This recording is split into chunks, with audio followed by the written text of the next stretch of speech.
अस्सलाम वालेकुम नाज़रीन, आज कारोबारी हफ्ते का पहला दिन है, एक नए हफ्ते का आगाज़ है पाकिस्तान स्टॉक मार्केट में। हमने देखा था पिछले हफ्ते around 1500 points Pakistan stock market से निकल गए थे। कंटिन्यू वॉल्यूम डिक्लाइन देख रहे हैं, मार्केट में एक्टिविटीज़ बहुत ज़्यादा डल हुई हुई हैं।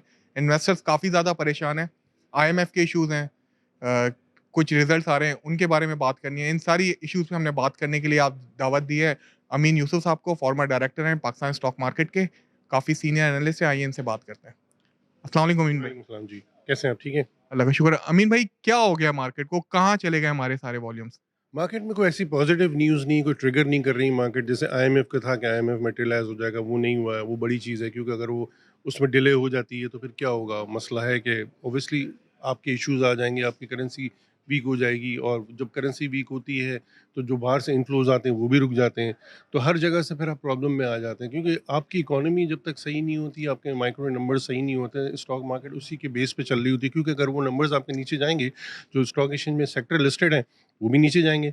ज़ाहिर-सी बात है इकनॉमी अगर सही नहीं चलेगी और इश्यूज़ आएँगे, लोग साइडलाइन हुए हुए हैं, थोड़ा वेट कर रहे हैं कि चीज़ें ये हो जाएँ, इसके बाद आके वो इन्वेस्टमेंट्स करें। ऑब्वियसली हर एक को चाहिए होता है कि वो नीचे माल मिले उसको क्योंकि वो तो वेट ही करेगा, जब वेट एंड सी करते हैं, मार्केट में वॉल्यूम ड्राई हो जाते हैं। देखिए मार्केट में अगर वॉल्यूम ड्राई होंगे तो हर एक के लिए प्रॉब्लम है। ब्रोकरेज हाउस जो है वो अपनी ब्रेक इवन भी नहीं करेगा, एक्सचेंज को ट्रेडिंग फी नहीं मिलेगी और एसएससीपी को लागा नहीं मिलेगा, गवर्नमेंट को टैक्सेशन नहीं मिलेगा। हम कमीशन बनाते हैं तो उसपे 13% एसएसटी देते हैं, तो वो लॉस होगा गवर्नमेंट को, तो हर कोई लूज़र होगा। अगर आप देखें तो अगर मार्केट नीचे जाती है तो हर कोई लूज़र होता है। देखिए आईएमएफ से फिक्स्ड रेंज हमें पता है बहुत ज़्यादा इम्पोर्टेंट है। 2 महीने से ऊपर हो गए। आईएमएफ ने कहा कि आप बिजली महँगी कर दें, हमने बिजली महँगी कर दी। पेट्रोलियम पे लेवी बढ़ा दें, हमने लेवी बढ़ा दी। अब सनअतों को गैस की फ़राहमी रोक दें, हमने वो कर लिया। हमने करेंसी को फ्री कर दो, हमने करेंसी फ्री कर दिया। गवर्नमेंट मज़ीद और क्या करे कि आईएमएफ को खुश कर सके? देखिए, खुश तो किसी को भी नहीं कर सकते। आप जितना भी चीज़ें करते जाएँगे, डू मोर तो हर जगह होता है। हर और उसमें देखिए आप लोन ले रहे हैं, जब आप लोन लेने जा रहे हो तो आप नीचे लेवल पे होते हैं और जो दे रहा होता है ऊपर लेवल पे होता है। तो हमेशा होता है आप पर्सनल लोन भी किसी बैंक से लेने जाएँगे तो आपसे काफ़ी चीज़ें चेकलिस्ट वो दे देगा कि भई ये सारी चीज़ें करें। फिर इसके बाद क्या होगा, बोले अच्छा ये भी चीज़ रह गई थी, ये आपको करना है। तो मतलब ये तो आपको देखो बर्दाश्त करना पड़ेगा। अगर आप लोन लेते हैं तो फिर आपको हर चीज़ माननी पड़ती है। उसमें है कि उसका अल्टरनेट होना चाहिए। प्राइम मिनिस्टर कितनी दफ़ा कह चुके हैं कि उनका जो ओवरसीज़ पाकिस्तानियों के साथ बड़ा इंटरेक्शन है, जैसे वो शौकत खानम में भी फंड रेज़िंग करते हैं। तो मेरे ख़्याल में तो होना ही नहीं चाहिए कि आप बाहर फ़ॉरेनर्स को इनवाइट करें और 20-20 साल की आप पॉलिसीज़ बना लें इंडस्ट्रीज़ की, या कॉर्पोरेट फार्मिंग में आपके पास कोई ऐसी चीज़ें हैं नहीं, तो कॉर्पोरेट फार्मिंग आप लेके आ जाएँ और रियल एस्टेट के सेक्टर को भी आप और उस पे काम करें और लोगों को लीज़ पे ज़मीनें दें जो पड़ी हुई हैं। तो उससे क्या होगा, हाउसिंग भी और डेवलप होगी और जो आपको 6 अरब डॉलर कोई बड़ी बात नहीं है। अगर आप 5 या 10 साल की प्लानिंग करके बना देते हैं पॉलिसीज़, लोगों को मसला पता है क्या है? कि भई ये गवर्नमेंट चले जाएगी तो आगे जाके हमारा पैसा कहाँ फँस जाएगा। तो ओवरसीज़ पाकिस्तानियों को आपने एक लेवल वो देना है कि कॉन्फिडेंस देना है कि ये पॉलिसीज़ 20-20 साल की हैं। इसमें कोई भी गवर्नमेंट आएगी, गवर्नमेंट की इसमें गारंटी हो, तो आप फिर देखेंगे बहुत सारे इन्फ्लोज़ आएँगे, आपको कोई प्रॉब्लम ही नहीं होगी। जो आईएमएफ के आपको लोन लेने की ज़रूरत नहीं पड़ेगी और जैसे अभी रेमिटेंस भी आपकी बढ़ रही है, जो आप देखें तो 10% इज़ाफ़ा माहाना हो रहा है, तो ये भी एक पॉज़िटिव है।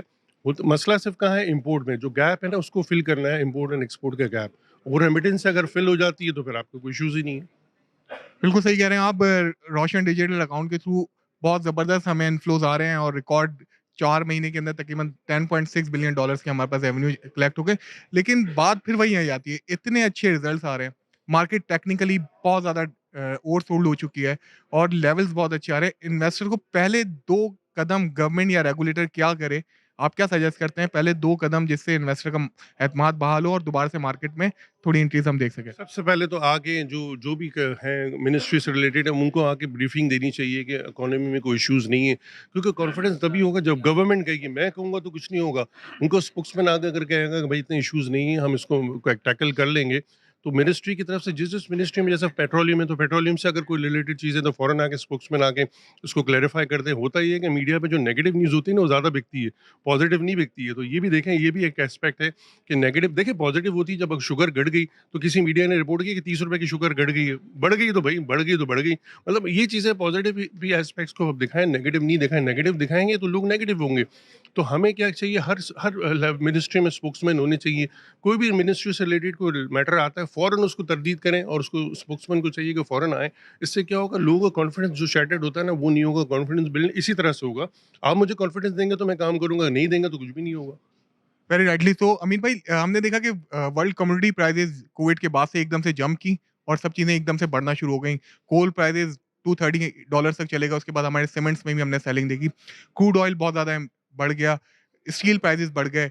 अब चीज़ें आस्ता-आस्ता स्लो डाउन हुई हैं और उसके बाद नीचे आई हैं। हमने देखा कि कोल भी नीचे आ गया, 130 के पास ट्रेड कर रहा है, लेकिन इसके बावजूद हमारे यहाँ पे प्राइसेज़ नीचे नहीं आती। दुनिया से कंपेयर तो किया जाता है कि अमेरिका में ये प्राइसेज़ हैं, इंडिया में पेट्रोलियम प्राइसेज़ ये हैं, लेकिन जब वहाँ प्राइसेज़ नीचे आती हैं, तो वहाँ पे नीचे आती हैं। लेकिन हमारी इकोनॉमी में इस तरह से हमने देखा है कि जब एक बार प्राइसेज़ ऊपर चले गए, तो फिर नीचे नहीं आते।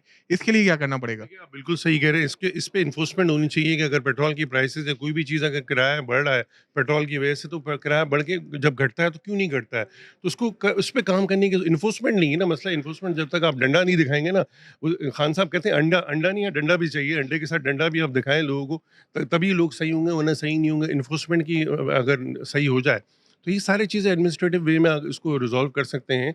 और प्लस देखिए एक और चीज़ है, जो कंपनीज़ भी जो है ना, अगर फर्स्ट क्लास सीमेंट प्लांट्स अगर कोल की प्राइसेज़ बहुत नीचे आती है, तो उनको चाहिए कि वो स्टॉक्स रख लें।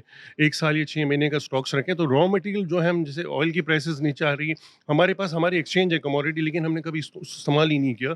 ऑयल भी आप हेज कर सकते थे, एलएनजी भी हे हेज कर सकते थे, तो हमें हेज करने की ज़रूरत है। हम मसला था ये कि ये जो इश्यूज़ थे नैब के थे और लोग डरते थे कि भई हम काम नहीं करेंगे, लेकिन अब वो भी मसला हल हो गया है।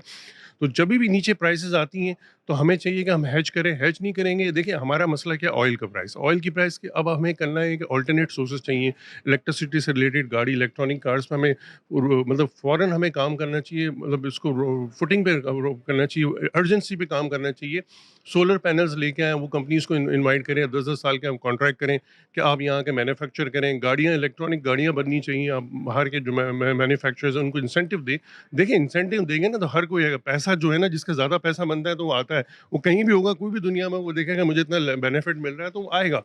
तो ये किस किस्म की पॉलिसीज़ हमें बनानी पड़ेंगी। जब हम ये पॉलिसीज़ बना लेंगे, तो आपकी इकोनॉमी में इतनी ग्रोथ होगी, आप देख नहीं सकते, क्योंकि लोग जो है ना, आपकी पॉपुलेशन यंग है और आपके बॉर्डर्स ऐसी कंट्रीज़ के साथ लगते हैं जहाँ आप कोई बॉर्डर्स भी चेंज नहीं कर सकते, पॉपुलेशन को भी आप चेंज नहीं कर सकते। तो आप कितना बड़ा ये पॉजिटिव पॉइंट है, उसको हमें कैच करना चाहिए। थैंक यू सो मच अमीन भाई आपके टाइम का।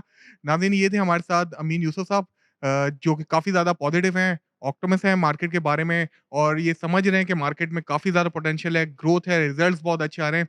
अगर किसी चीज़ की ज़रूरत है तो रेगुलेटर के एक्टिव किरदार की और पॉजिटिव न्यूज़ की। और मीडिया की तरफ से पॉजिटिव अगर मार्केट के बारे में बात की जाए और दिखाया जाए और पॉजिटिवली बात की जाए तो हमारी मार्केट यकीनन बेहतर पोजीशन ले सकती है। मार्केट ओवरसोल्ड है, यहाँ से पोजीशंस भी ली जा सकती हैं और लॉन्ग टर्म के लिए अच्छा विज़न बनाया जा सकता है। Thank you so much.